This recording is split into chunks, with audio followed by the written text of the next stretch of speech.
नमस्कार, आप सभी दर्शकों का लाइव इंडिया हर पल के खास कार्यक्रम भारत की बात में आपका स्वागत है। मैं हूं आपके साथ पूजा दुबे।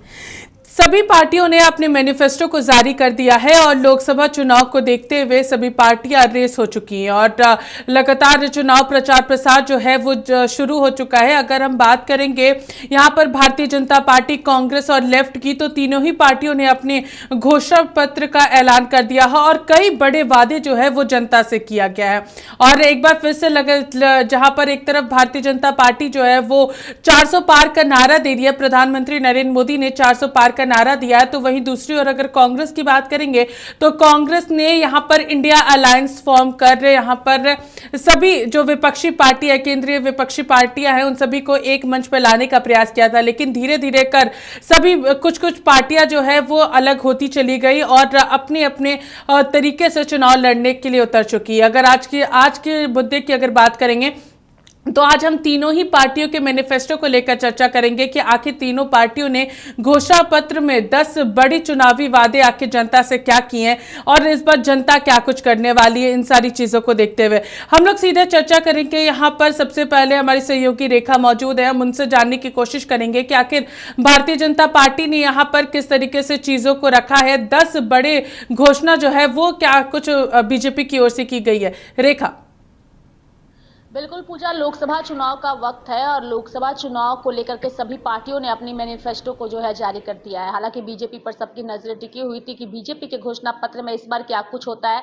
आखिरकार बीजेपी ने भी अपने घोषणा पत्र में जो है अपने कई महत्वपूर्ण बातों का जिक्र किया है, जिसको लेकर के कई लोग जो है वो मोदी की गारंटी को लेकर के जहां सवाल उठाते नजर आ रहे हैं, वहीं अगर भाजपा की बात करें पूजा, तो भाजपा ने मोदी की गारंटी पर विश्वास करने की अपील जो है वो लोगों से की है। लेकिन जो 10 महत्वपूर्ण बातें हैं पूजा, वो 10 महत्वपूर्ण बातें लोगों को इसलिए भी जाननी चाहिए क्योंकि बीजेपी ने इससे पहले जैसे 2 टर्म्स में बीजेपी सत्ता में रही है, तो उसने जो मैनिफेस्टो में जो वादे लेकर के आई थी, भाजपा ने उन वादों को पूरा किया है।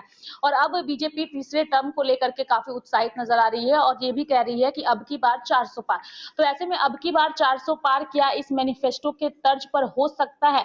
तो अगर आप देखिए राष्ट्र की दृष्टि से, तो राष्ट्र को सर्वोपरि भाजपा ने अपने इस मैनिफेस्टो में रखा है। चूंकि भाजपा ने जातिवाद का जिक्र नहीं किया है। अगर मैं अन्य दलों के मैनिफेस्टो की बात करूं पूजा, तो अन्य दलों के मैनिफेस्टो में आपने देखा होगा कि सभी पार्टियों की ओर से जातीय जनगणना कराने की बात कही गई है, यानी कि अगर उनकी सरकार सत्ता में आती है तो वो जातीय जनगणना कराएंगे। लेकिन पीएम मोदी ने जातिवाद को दरकिनार किया है और उन्होंने जातियां जो है वो गरीबों, महिलाओं, वंचितों को बता दिया है। यानी कि देश में जो गरीब है, जो किसान है, उनकी दृष्टि से वही लोग जो है वो जाति हैं, अन्य कोई जाति देश में नहीं है। जाति के आधार पर भेदभाव और राजनीति देश में हमेशा से हुई है। तो ऐसे में पीएम मोदी ने अपने मैनिफेस्टो में जातियों का जिक्र ही नहीं किया है, जो कि सबसे सराहनीय बात है। उन्होंने जातियों को गरीबों की दृष्टि से देखा है, महिलाओं की दृष्टि से देखा है, किसानों की दृष्टि से देखा है और इन्हीं 4-5 जातियों में उन्होंने अपने मैनिफेस्टो में जारी किया है। अगर पीएम मोदी के मैनिफेस्टो की 10 बड़ी बातों का हम जिक्र करें, हालांकि कल ही हमने देखा था कि किस तरीके से भाजपा ने अपने मैनिफेस्टो को जारी किया, लेकिन आज भारत की बात में हम तमाम पार्टियों के मैनिफेस्टो का जिक्र पूजा चूंकि करने वाले हैं। तो अगर भाजपा के अगर हम महत्वपूर्ण बिंदुओं का जिक्र करें, तो भाजपा की ओर से जो मैनिफेस्टो जारी किया गया है उसमें कई सारी महत्वपूर्ण बातें हैं। सबसे पहले तो मैं बताना चाहूंगी कि जो सांस्कृतिक राष्ट्रवाद के साथ महिलाओं, युवाओं, वंचितों और किसानों पर भाजपा की जो इस बार की मैनिफेस्टो है पूजा, वो केंद्रित है। भाजपा ने पीएम मोदी की गारंटी के रूप में अपने घोषणा पत्र में एक जो बड़ा ऐलान किया है, उसके मुताबिक 80 करोड़ परिवारों को अगले 5 साल तक मुफ्त राशन स्कीम का फायदा मिलता रहेगा। ये भाजपा के घोषणा पत्र में है। वहीं दूसरी ओर अगर हम बात करें तो भाजपा के मैनिफेस्टो में एक और भी महत्वपूर्ण बात है, जिसमें कहा गया है कि 70 साल से अधिक उम्र के सभी बुजुर्गों को आयुष्मान भारत योजना के दायरे में लाया जाएगा। साथ ही जिसके बारे में कोई नहीं जानता पूजा, ट्रांसजेंडर, हालांकि जानते सब है लेकिन बात नहीं करते। स्त्री और पुरुष इन्हीं 2 दायरों में समाज को हम बांट देते हैं, लेकिन हम ये भूल जाते हैं कि कुछ लोग ऐसे हैं जो समाज के बनाए दायरों में नहीं आते, उन्हें हम ट्रांसजेंडर भी कहते हैं। तो ऐसे में बीजेपी की सरकार ने ट्रांसजेंडर समुदाय के बारे में भी पूजा सोचा है और ट्रांसजेंडरों के लिए भी भाजपा ने जो है एक स्कीम लेकर के पार्टी की जो है वो आई है और ट्रांसजेंडरों को भी इस योजना के दायरे में लाया जाएगा। यानी कि आयुष्मान भारत योजना का लाभ जो है वो ट्रांसजेंडरों को भी मिलेगा। इसके अलावा गरीबों को पक्का घर देने की योजना जो है वो लगातार जारी रहेगी, जो कि अभी भी चल रही है प्रधानमंत्री आवास योजना, जैसा कि आप जानती हैं। और इसके साथ ही 3 करोड़ और घर जो है वो बनाए जाएंगे। घर घर तक पाइपलाइन से सस्ती रसोई गैस पहुंचाने की गारंटी भी पीएम मोदी लेकर आए हैं। यानी कि पीएम मोदी की उज्ज्वला गैस योजना को लेकर के जो सवाल उठाए जा रहे थे, उसका जवाब उन्होंने अपने इस मैनिफेस्टो में दे दिया है और उन्होंने बता दिया है कि अब घर घर तक सस्ती पाइपलाइन जो है वो बिछाई जाएगी, जिससे लोगों को जो है वो सस्ती दर पर चीजें जो है वो मिल सके। यानी कि घर घर तक पाइपलाइन से सस्ती रसोई गैस पहुंचाने का लक्ष्य इस बार भाजपा है।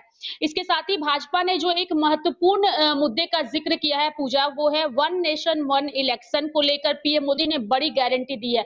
और इसके साथ ही मोदी की गारंटी जो होती है उस पर सभी लोग यकीन कहते हैं और पीएम मोदी खुद कह रहे हैं कि मेरी जो गारंटी है उस गारंटी पर लोगों को विश्वास है। यानी कि अगर तीसरी बार भाजपा को मौका मिलता है तो देश में वन नेशन वन इलेक्शन के तहत भाजपा जो है वो आगे रणनीति के तहत काम करेगी और तीसरा कार्यकाल मिलते ही वह देश में एक चुनाव पहल को लागू करने की दिशा में पार्टी आगे बढ़ेगी। इसके अलावा पूरे देश में वंदे भारत ट्रेनों का विस्तार किया जाएगा। ये भी एक बड़ी घोषणा जो है वो भाजपा के मैनिफेस्टो में है पूजा, चूंकि वंदे भारत ट्रेनों के 3 मॉडल देश में संचालित होंगे। यानी कि अगर तीसरा टर्न भाजपा को मिलता है 2024 में, तो वंदे भारत ट्रेन जो है वो पूरे भारत में जो है उसका विस्तार होगा, जिनमें Vande Bharat sleeper, Vande Bharat chair car और वंदे भारत मेट्रो शामिल होंगी। इसके अलावा Ahmedabad Mumbai bullet train corridor के अलावा देश के उत्तरी, दक्षिणी और पूर्वी हिस्से में भी एक एक हाई स्पीड रेल कॉरिडोर जो है वो बनाए जाएंगे। कई सारे महत्वपूर्ण बातें जो है वो भाजपा के मैनिफेस्टो में है। और साथ ही भाजपा ने अपने संकल्प पत्र, जो कि घोषणा पत्र को भाजपा ने संकल्प पत्र का नाम दिया है पूजा, उसमें स्वास्थ्य बीमा का लाभ देने का भी वादा पार्टी की ओर से किया गया है, जिसमें मछुआरों को भी शामिल किया गया है। पार्टी ने कहा है कि पीएम मोदी ने अपने 10 वर्षों के कार्यकाल के दौरान 1 करोड़ ग्रामीण महिलाओं को लखपति दीदी बनाकर उनका सशक्तिकरण किया है। जो तीसरा कार्यकाल यानी कि ये 2024 में अगर जनता पीएम मोदी को मौका देती है तो तीसरा कार्यकाल मिलने पर 3 करोड़ ग्रामीण महिलाओं को लखपति बनाने की गारंटी पीएम मोदी की ओर से दी गई है, जो कि महिलाओं के लिए बड़ी सौगात है। साथ ही मुद्रा योजना के विस्तार का वादा पार्टी की ओर से किया गया है और पीएम मोदी ने ही गारंटी दी है कि मुद्रा योजना के तहत समय पर लोन चुकाने वाले उद्यमियों के लिए मौजूदा क्रेडिट लिमिट को 10 लाख से बढ़ाकर 20 लाख रुपए किया जाएगा। वहीं स्वामित्व योजना के तहत समय पर लोन चुकाने वाले रेहड़ी पटरी वाले और छोटे कामगारों के लिए क्रेडिट लिमिट 10,000 से बढ़ाकर 50,000 जो है वो कर दी जाएगी, जो कि बेहतरीन पहल होगी अगर ऐसा होता है तो। वहीं तमिलनाडु में अपने विस्तार की कोशिश में लगी भाजपा ने संकल्प पत्र में यह भी वादा किया है पूजा की राज्य की समृद्धि, सांस्कृतिक विरासत और दुनिया की सबसे पुरानी भाषाओं में शामिल तमिल लैंग्वेज को आगे बढ़ाने, योग, आयुर्वेद, भारतीय भाषाओं, शास्त्रीय संगीत के प्रशिक्षण देने के लिए दुनिया भर में तिरुवल्लुवर सांस्कृतिक केंद्र जो है उस पर पार्टी जो है केंद्र स्थापित किए जाएंगे। कई सारे महत्वपूर्ण वादों का जिक्र जो है वो भाजपा ने इस घोषणा पत्र में कर दिया है पूजा, और इन घोषणा पत्र के माध्यम से पार्टी जो है वो जनता को लुभाने की तरह से पूरी तरीके से नजर आ रही है। हालांकि जनता के मुद्दे तो इस घोषणा पत्र में है ही, लेकिन देश के मुद्दे भी सर्वोपरि तौर पर है। आपने देखा होगा कि 2019 में पार्टी ने राम मंदिर कहा था कि अगर हम सत्ता में आएंगे तो हम राम मंदिर बनाएंगे। 2014 में भी हमने देखा था धारा 370 कश्मीर से हटाया जाएगा, 3 तलाक जो है उस पर पार्टी काम करेगी और सारे मैनिफेस्टो पे भाजपा ने काम किया है पूजा। यानी कि फिलहाल भाजपा के लिए राष्ट्र सर्वोपरि है और इस बार के मैनिफेस्टो में भी राष्ट्र शामिल है और 2047 तक भारत को विकसित देश बनाने की पहल पर भाजपा जो है वो कार्य करेगी, जो कि बेहतरीन है। और अन्य पार्टियों की दृष्टि से देखा जाए तो भाजपा के मैनिफेस्टो में मोदी ने कई सारी गारंटी लेकर आए हैं पूजा, और देखने वाली बात यही होगी कि इस गारंटी पर जनता कितना विश्वास करती है और 2024 में पीएम मोदी को दोबारा मौका देती है या नहीं पूजा। देखिए रेखा, अगर बात करेंगे यहाँ पर तो 2014 की जो लगातार 2014 से 2019 तक का जो सफर रहा उसमें प्रधानमंत्री नरेंद्र मोदी ने अपने पूरे मैनिफेस्टो में अपनी चीज़ों को बताया कि आखिर किस तरीके से उन्होंने धारा 370 हटाने का काम किया और राष्ट्र लोकतांत्रिक गठन जो है वो यहाँ पर करने का प्रयास किया था। वहीं अगर बात करेंगे 400 पार के नारे को दिया जा रहा है, तो इस मैनिफेस्टो से कितना फायदा जो है वो बीजेपी को मिल सकता है, क्योंकि इसमें पूरे 10 साल के कार्यकाल का पूरी गारंटी जो है वो प्रधानमंत्री दे रहे हैं। रेखा, बिल्कुल पूजा, चूंकि भाजपा जिस गारंटी की बात करती है, भाजपा तो नहीं लेकिन भाजपा फिलहाल एक नाम की वजह से काफी फेमस है, वो है प्रधानमंत्री नरेंद्र मोदी का नाम। और भाजपा अभी फिलहाल नरेंद्र मोदी के नाम पर ही पूरे देश में शासन भी कर रही है। आपने देखा होगा कि जिन राज्यों में भी विधानसभा चुनाव होते हैं, मुख्यमंत्रियों का चेहरा जो है वो प्रोजेक्ट नहीं किया जाता है, नरेंद्र मोदी के नाम पर ही पार्टियां विधानसभा में भी चुनाव लड़ती है। यानी कि अभी फिलहाल एक व्यक्ति जो है वो भाजपा में काफी सर्वोपरि में है, और वो है नरेंद्र मोदी, जो खुद देश के प्रधानमंत्री हैं। और पार्टी जिस तरीके से उन्हें प्रेजेंट कर रही है दुनिया के सामने, मोदी की गारंटी का जिक्र कर रही है, तो ऐसे में मोदी की गारंटी पर आम जनता के साथ साथ पार्टी के नेताओं को भी यकीन है। तभी तो नरेंद्र मोदी के अलावा भाजपा में और दूसरा विकल्प नहीं है। भाजपा में और भी कई दिग्गज नेता है, लेकिन नरेंद्र मोदी की जिस तरीके से धुआंधार छवि पूरे विश्व में बनी हुई है, वो काफी अभिभूत करने वाली है पूजा। और इसी का फायदा भाजपा को मिल भी रहा है, क्योंकि भारत के साथ साथ पूरे विश्व में जिस तरीके से भारत का नाम रोशन हो रहा है, वो सिर्फ और सिर्फ नरेंद्र मोदी की वजह से ही हो रहा है। और ये भाजपा के तमाम नेता भी मानते हैं। तो इसी वजह से भाजपा के अंदर अंदरूनी कलह भी नजर नहीं आता, लोग उनका विरोध भी करते नजर नहीं आते, क्योंकि एक तबका ऐसा है जो ये कहता है कि नरेंद्र मोदी, अमित शाह जो है वो लगातार गुजरातियों को पार्टी में प्रमोट कर रहे हैं, उन्हें आगे बढ़ा रहे हैं, और गुजरातियों को बड़े स्तर पर सर्वोपरि के तौर पर देखा जा रहा है। लेकिन उसके बावजूद वो विरोध स्वर जो है वो फूट करके सामने नहीं आता। यानी कि जो भाजपा के नेता हैं वो खुद भी मोदी की गारंटी पर ही यकीन करते हैं, और पार्टी में अन्य किसी दल नेता को मोदी के विकल्प के तौर पर नहीं देखते पूजा। तो ये बेहतरीन है, और इस घोषणा पत्र का फायदा मुझे लगता है आने वाले दिनों में भाजपा पार्टी को जरूर होगा पूजा। जी हाँ रेखा, बहुत बहुत धन्यवाद हमारे साथ जुड़ने के लिए और तमाम जानकारियां देने के लिए। और प्रधानमंत्री नरेंद्र मोदी ने जिस तरीके से अगर बात करेंगे अपने कामकाज को अपने मैनिफेस्टो में दिखाया है, उसके बाद जनता तय करेगी कि आखिर कितना समर्थन जो है वो दे पाती है प्रधानमंत्री नरेंद्र मोदी को, या फिर बीजेपी की अगर बात करेंगे, बीजेपी के तमाम कैंडिडेट्स को। हमारे साथ अब हम सीधे अगर आगे की चर्चा करेंगे तो कांग्रेस के मैनिफेस्टो पर हमारे साथ चर्चा करने के लिए हमारे सहयोगी सत्येंद्र मौजूद है। हम उनसे बातचीत करेंगे, क्योंकि यहाँ पर 5 न्याय की बात जो है वो यहाँ पर की जा रही है। राहुल गांधी ने यहाँ पर 5 न्याय की बात कही है, चाहे वो अगर बात करेंगे आर्थिक रूप से हो, महिलाओं को हो, युवाओं के लिए हो, या फिर यहाँ पर अगर बात करेंगे पर्यावरण के लिए हो, सभी चीजों को लेकर के न्याय की बात वो कर रहे हैं। और उनके मैनिफेस्टो में ये न्याय मैनिफेस्टो जो है वो यहाँ पर दिया गया। इस मैनिफेस्टो का नाम हमारे सहयोगी से सीधे बातचीत करेंगे। सत्येंद्र, आपसे जानना चाहेंगे, कांग्रेस की ओर से भी 10 बड़ी घोषणाओं की अगर बात करेंगे तो कांग्रेस ने वो कौन कौन सी 10 बड़ी घोषणाएं जो है वो अपने घोषणा पत्र में दी है? सत्येंद्र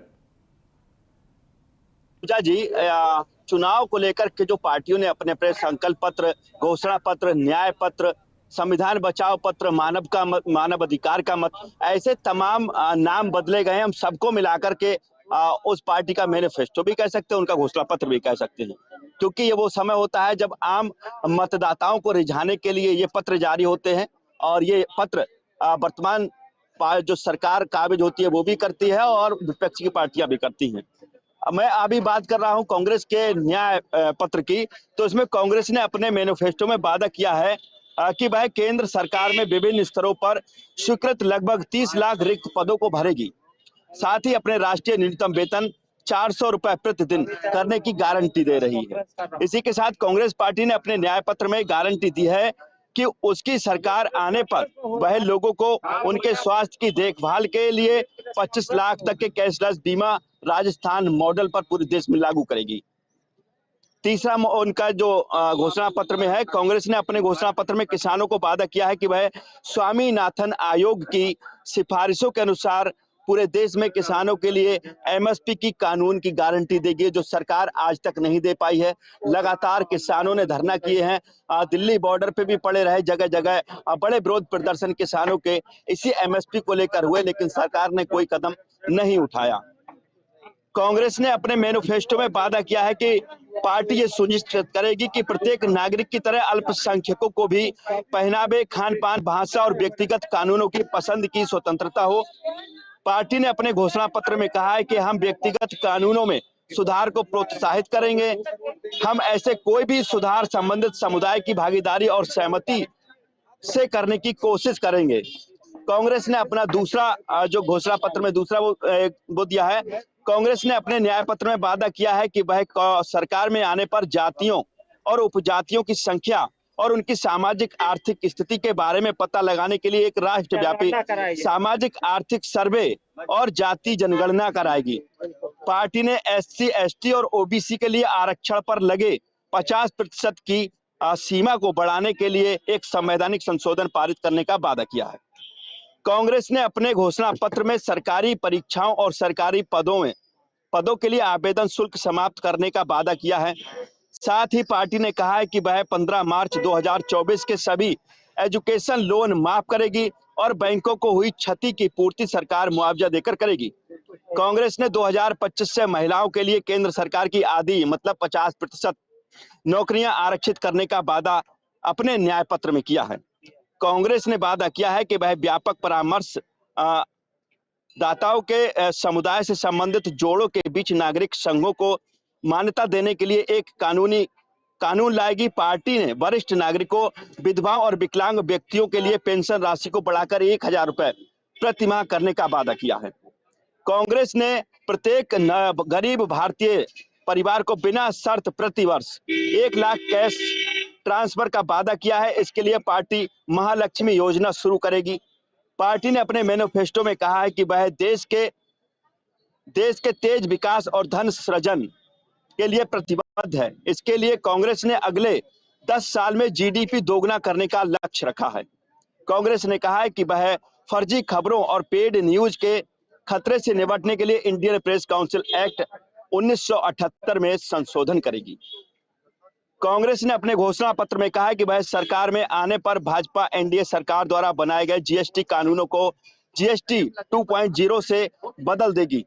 नई व्यवस्था के तहत सिर्फ एक GST स्लैब होगा, कुछ अपवादों के साथ, जिससे गरीबों पर बोझ ना बने। कांग्रेस ने अपने न्याय पत्र में चुनाव कानूनों में संशोधन करने का वादा किया है। पार्टी ने कहा है कि मतदान EVM के माध्यम से होगा, लेकिन वोटिंग के बाद रसीद मतदाता को प्राप्त होगी और वह अपने हाथ से इसे voter verified paper audit trail unit में डालेगा। हर EVM में वोटों का मिलान उसके साथ जुड़े वीवीपैट में पर्ची किया जाएगा। कांग्रेस के मुताबिक इससे EVM में फिशिंग और ट्रांसफरेंसिंग सुनिश्चित होगा। ऐसे तमाम जो न्याय पत्र में इन चीजों को रखा गया है, लोगों तक अगर इसको सही से पहुंचाया जाएगा तो कुछ बदलाव भी होंगे, और अगर अच्छा है जो मैनिफेस्टो है कांग्रेस का, इसको न्याय पत्र कह रहे हैं, अगर कुछ इसमें अच्छा लगेगा जनता को तो जरूर उस पर गौर करेगा। हमारे साथ जनता के लोग भी हैं, उनसे कई सारे लोग भी है वहां पर, उनसे भी बातचीत करने की कोशिश करिए कि आखिर वो तीनों ही पार्टियों के मैनिफेस्टो को कैसे देखती है। बीजेपी की बात करेंगे तो बीजेपी ने अपने 10 साल के कार्यकाल में जितनी भी गारंटियां पूरी की हैं उसको लेकर के उन्होंने बात रखी है। 1 नेशन 1 इलेक्शन की बात उन्होंने प्रधानमंत्री नरेंद्र मोदी ने की है और उन्होंने कहा है कि ये उनका कमिटमेंट है। तो इन सारी चीजों को लेकर के जनता क्या सोचती है, न्याय घोषणा पत्र को वो कैसे देखती है, इन सारी चीजों पर भी जरूर जनता से बातचीत करने की कोशिश करिए। बात करने की कोशिश करूंगा, भाजपा का जो संकल्प पत्र उस पर भी बात करूंगा और कांग्रेस का न्याय पत्र उसको लेकर के भी बात करूंगा। भाजपा का संकल्प पत्र और कांग्रेस का न्याय पत्र, दोनों में किसकी नीतियां अच्छी? देखो, हर पार्टी अपनी क्षमता के अनुसार, अपनी विचारधारा के अनुसार अपना संकल्प पत्र या न्याय पत्र जो भी नाम दे उसको बनाती है, लेकिन जनता जो है इस बात को जरूर मानती है कि हम जिसके लिए भी अपने वोट जो है दे रहे हैं उसका बीते हुए समय में कैसा ट्रैक रिकॉर्ड रहा है, वर्तमान में उसका कैसा कार्य है और भविष्य के लिए उसका कैसा विजन है, इस बात पे विचार करके जो है जनता वोट करती है।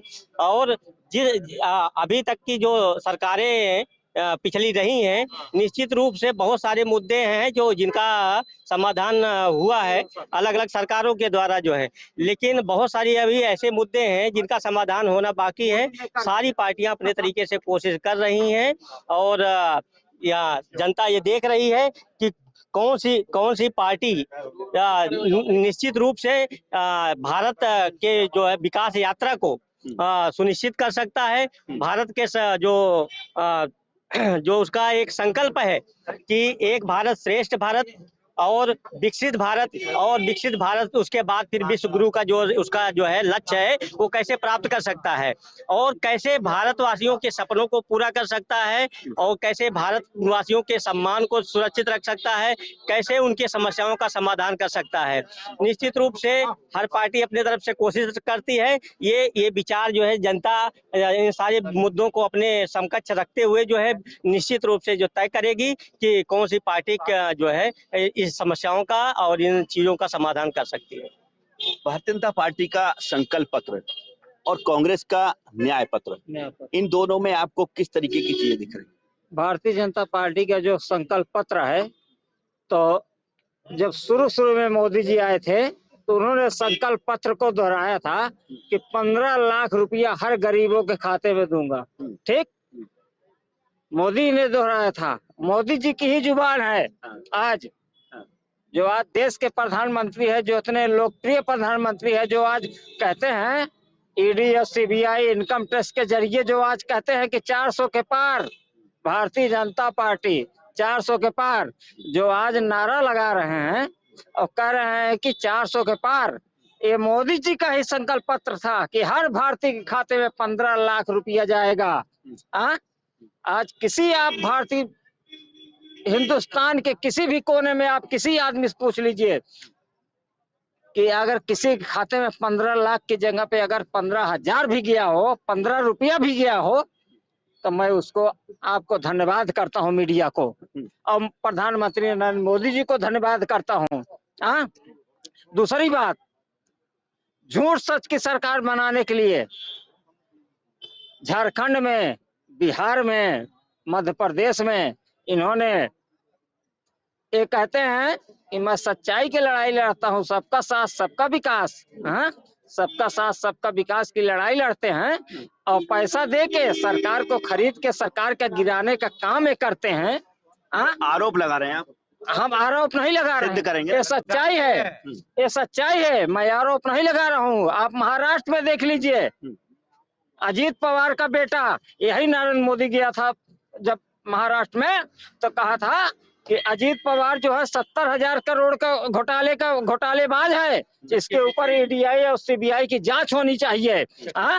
और जब ये शिंदे की सरकार में शामिल हो गया, सुनिए, तो यही नरेंद्र मोदी कहा कि अजीत पवार तो बहुत पाक साफ आदमी है और जो है अजीत पवार जैसा नेता कोई है ही नहीं है महाराष्ट्र में। सुन लीजिए, ये नरेंद्र मोदी की सरकार है। और सुनिए, बदलते परिवेश को कहाँ तक तुम बदल डालोगे, बदलते परिवेश को कहाँ तक तुम बदल डालोगे? अरे मोदी जी, कितना जुल्म करोगे जनता पे कि कहाँ तक ढाल दोगे? सुन लीजिए, कांग्रेस के न्याय पत्र में क्या खास है कि वोटर उस चीज से उम्मीद लगाए? कांग्रेस की न्याय पत्र, कांग्रेस जो बोलता है वो करता है। इनके जैसा नहीं है कि बोल करके उसके बाद कहेंगे तो हमारा जो है 20 लाख देंगे, जुमला वाला है। ठीक है, तो कांग्रेस जो बोलता है वो करता है। हाँ, ये भारतीय जनता पार्टी का 2014 से आप देखिए, इनका वही जुमला पत्र जो है, संकल्प पत्र, जुमला पत्र हम कहेंगे क्योंकि इनके गृह मंत्री जी बोल चुके हैं कि वो तो जुमला था इनका।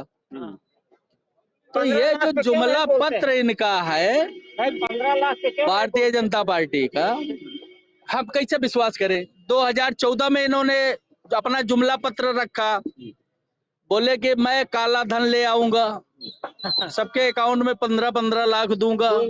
और आप लोग जितने कार्यकर्ता हो राष्ट्रभक्त बनो। और उसी राष्ट्रभक्त का ये नारा दे करके 5 साल हम भी इनके राष्ट्रभक्त में आ गए और अपना गौ माता को काटने वाली कंपनी से, बीफ कंपनी से 200 करोड़ रुपए ढकार रहे हैं, जनता को कह रहे हैं राष्ट्रभक्त बनो। भैया, भाजपा के संकल्प पत्र को कैसे देखते हैं? ये अभी बोलने वाले बहुत लोग हैं। मोदी जी कहते हैं गारंटी मेरी, अभी कल शपथ पत्र उन्होंने जारी किया है, कहते मैं गारंटी मेरी मोदी की। तो ये अडवाणी और जो लाल कृष्णवाड़ी कहाँ चले गए? मोदी गारंटी कैसे आ गई यहाँ पर? ये लोग खींचने वाले ये लोग हैं। अब मोदी गारंटी है वो अपना दे रहे हैं। वो सुनिए, बात तो ये है 400 पार इनको कहते हैं ना, इनका अंतिम संस्कार, सुनिए, इनका कहते अंतिम हैं संस्कार है। कि भारतीय जनता पार्टी हर हर जो है भारतीय जनता पार्टी के नागरिकों का सम्मान करती है। लाल कृष्ण आडवाणी को आज तक सम्मान इन्होंने नहीं किया, और जब 2024 का इलेक्शन आया तो उनको सम्मान करने के लिए और प्रधानमंत्री कुर्सी बैठे हैं और जो है द्रौपदी मुर्मू और खड़े होकर उनका सम्मान कर रही हैं। और यही अमित शाह थे, जब सम्मेलन चल रहा था तो उनको कह रहे थे पीछे जाओ, कुर्सी लगी है वहां बैठो, यहाँ कहाँ चले आ रहे हो। हाँ, यही अमित शाह बेइज्जत करके उनको पीछे भेज दिया। हाँ, और आज जो है वही लाल कृष्ण आडवाणी को सम्मानित कर रहे हैं। ये भारतीय जनता पार्टी की क्या कदर किए हैं। और सुन लीजिए, ये भारतीय जनता पार्टी अटल बिहारी वाजपेयी की सरकार में जब कारगिल युद्ध हुआ था, सुन लीजिए, जब कारगिल युद्ध हुआ था, हाँ, जॉर्ज फर्नांडिस उस समय देश के रक्षा मंत्री थे, बिहार के जॉर्ज फर्नांडिस। हाँ, और जब कमांडो फोन कर रहा था, कह रहा था कि जो है गोला बारूद खत्म हो गया है सर, जो है गोला बारूद भेजिए, तो कह रहे हैं चीनी घोटाले में मस्त हूँ, तो कहाँ से गोला बारूद भेजूं। चीनी घोटाला कर रहे थे। हाँ, और उसके बाद में सारे जवान शहीद हो गए, और शहीद होने के बाद इन्होंने जो है आज नारा दे रहे हैं कि 400 पार। ये वही भारतीय जनता पार्टी है पूजा जी, ताबूत घोटाले पे। तो पूजा जी आप देख सकती हैं, सबका अलग अलग मत है। और यहाँ जो है कांग्रेस का न्याय पत्र और भारतीय जनता पार्टी का संकल्प पत्र को लेकर अपने अपने बयान हैं, और इन्हीं सारी चीजों, सारे मुद्दों को लेकर के आम चुनाव में जनता मतदान करेगी। जी हाँ, बहुत बहुत धन्यवाद सत्येंद्र। आपने कांग्रेस के मैनिफेस्टो की 10 बड़ी बातों को बताया कि आखिर इस बार कांग्रेस ने 10 बड़ी घोषणाएं जो है वो क्या की है अब, और साथ ही साथ आपने जनता के साथ भी बातचीत की कि आखिर जनता क्या सोचती है बीजेपी और कांग्रेस के मैनिफेस्टो को लेकर। बहुत बहुत धन्यवाद सत्येंद्र हमारे साथ जुड़ने के लिए। अब हम लोग सीधे रुख करेंगे हमारे सहयोगी काजल का, जहां पर हम उनसे जानने की कोशिश करेंगे कि आखिर लेफ्ट ने क्या कुछ तैयारियां जो है वो की है, और उनके घोषणा पत्र में आखिर कौन 10 बड़ी यहाँ पर वादे जो है वो जनता को की गए हैं इस बार लोकसभा चुनाव को लेकर के। काजल, हम आपसे जानना चाहेंगे आखिर लेफ्ट पार्टी ने इस बार अपने मैनिफेस्टो में 10 बड़ी बातें जो है वो क्या कुछ कही है। काजल। जी पूजा, लगातार देखा जा रहा है कि भारतीय जनता पार्टी और कांग्रेस ने भी अपना जो है मैनिफेस्टो जारी कर दिया है, और इन सारे मैनिफेस्टो को के मद्देनजर सीपीआई ने भी अपना मैनिफेस्टो जारी कर दिया है। और मैनिफेस्टो में सीपीआई ने कई ऐसे वादे किए हैं जनता की। अगर सहूलियत की बात करें तो सहूलियत के साथ में कई तरह के जो है वादे उन्होंने किए हैं। महागठबंधन का एक हिस्सा है सीपीआई, और इस हिस्से ने महागठबंधन में सरकार अगर महागठबंधन की बनती है तो कई तरह के वादे किए हैं, जिसमें कि सबसे पहला वादा भारतीय कम्युनिस्ट पार्टी की ओर से जो है 10 बड़े वादे किए हैं। और इसमें पहला वादा जो है घोषणा पत्र में गैर कानूनी गतिविधियां अधिनियम यूएपी, धन शोधन निवारण अधिनियम, नागरिकता संशोधन और अधिनियम जैसे कानूनों को खत्म करने का वादा किया है सीपीआई ने।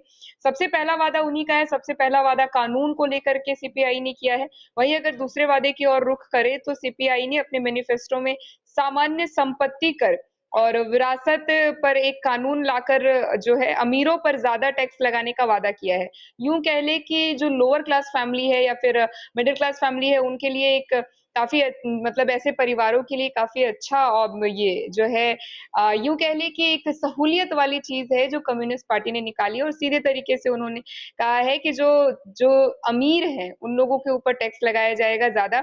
साथ ही मनरेगा के लिए बजटीय आवंटन दोगुना करने और शहरों में रोजगार की गारंटी देने वाला एक नया कानून लाने का भी वादा किया है। मुझे अगर तीसरे वादे की ओर गौर करें तो सीपीआई ने अपने घोषणा पत्र में सरकारी उपक्रमों के निजीकरण को वापस लेने, किसानों के लिए एमएसपी की गारंटी और स्वामीनाथन आयोग की सिफारिशों को लागू करने का ऐलान किया है।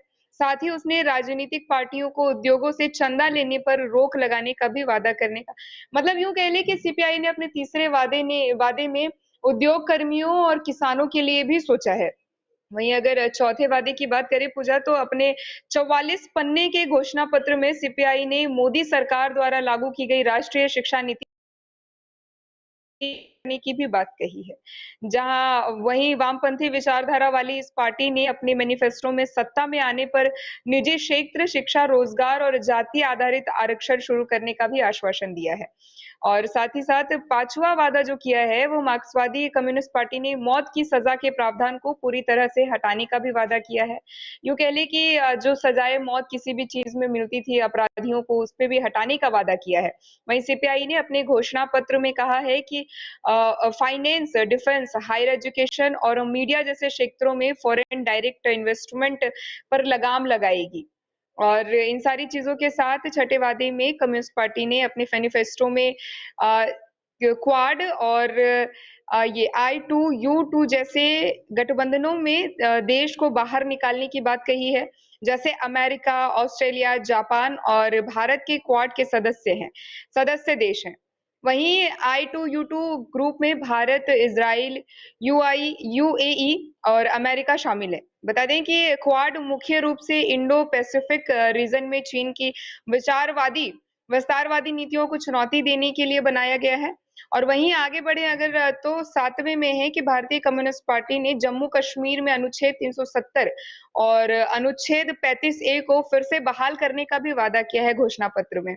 यूं कह ले कि भारतीय जनता पार्टी मोदी सरकार के जो मोदी की लहर है, मोदी सरकार में 370 की धारा जो है वो हटा दी गई थी, लेकिन कम्युनिस्ट पार्टी ने इसे वापस लागू करने का वादा किया है अपने घोषणा पत्र में। और वहीं 5 अगस्त 2019 को मोदी सरकार ने जम्मू कश्मीर से अनुच्छेद रद्द किया था। जैसा कि मैंने बताया कि भारतीय जनता पार्टी की सरकार है सत्ता में केंद्र में और प्रधानमंत्री नरेंद्र मोदी ने अनुच्छेद 370 हटा दिया था। लेकिन बावजूद इसके अब कम्युनिस्ट पार्टी ने जो अपना मैनिफेस्टो जारी किया है, इसमें कम्युनिस्ट पार्टी ने वादा किया है कि 370 और 35A फिर से बहाल किया जाएगा। और वहीं आगे बढ़े अगर तो सीपीआई ने घोषणा पत्र में यह भी कहा है कि सत्ता में आने पर भारत के परमाणु हथियारों को खत्म कर देगी, साथ ही मिलिट्री बेसों को समाप्त कर देगी। उसने कई राज्यों द्वारा बनाए गए धर्मांतरण विरोधी कानून को रद्द करने का भी वादा किया है अपने मैनिफेस्टो में, और साथ ही साथ नई पेंशन योजना को भी समाप्त करने का भी वादा किया है। और वहीं मतलब यूं कह लें कि अब तक के जो सीपीआई का मैनिफेस्टो है पूजा, इसमें कई जगहों पे जो केंद्र सरकार जो भारतीय जनता पार्टी के द्वारा, एनडीए के द्वारा लागू किए गए हैं, उन सभी वादों का खंडन है सीपीआई के आने के बाद की बात है उनके मैनिफेस्टो में। वहीं सीपीआई ने विदेश नीति के बारे में अपने घोषणा पत्र में कहा है कि वह चीन के साथ संबंधों को बढ़ावा देने पर जोर देगी और सीमा विवाद को बातचीत से सुलझाएगी। सीपीआईएम ने किसानों के संस्थागत ऋण और निजी ऋणों दोनों को माफ करने का भी वादा किया है अपने घोषणा पत्र में। मतलब किसानों के बारे में तो हमने पहले भी देखा पूजा कि मार्क्सवादी ने बहुत ही अच्छी चीज निकाली है, लेकिन साथ ही साथ जो आगे की चीजें हैं उसमें मार्क्सवादी पार्टी ने किसानों को जिस भी किसी चीज के लिए कर्ज लिया गया था, इन सारी कर्जों को माफ करने का भी वादा किया है। वहीं सीपीआई ने मोटर वाहन अधिनियम 2019 को रद्द करने की घोषणा की है।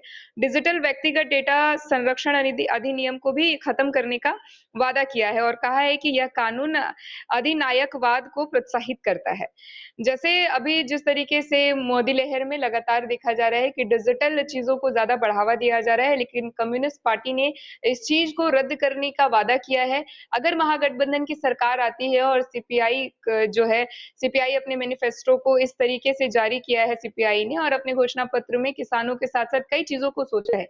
लेकिन पूजा आपने देखा कि किस तरीके से कई ऐसे वादे हैं जो भाजपा केंद्र सरकार के खिलाफ है, जो उन्होंने लागू किया है, हाल ही के दिनों में लागू किए गए थे, जैसे अनुच्छेद और डिजिटल, अगर बात करें डिजिटल चीजों की, तो इन सारी चीजों को सीपीआई ने हटाने का भी वादा किया है। पूजा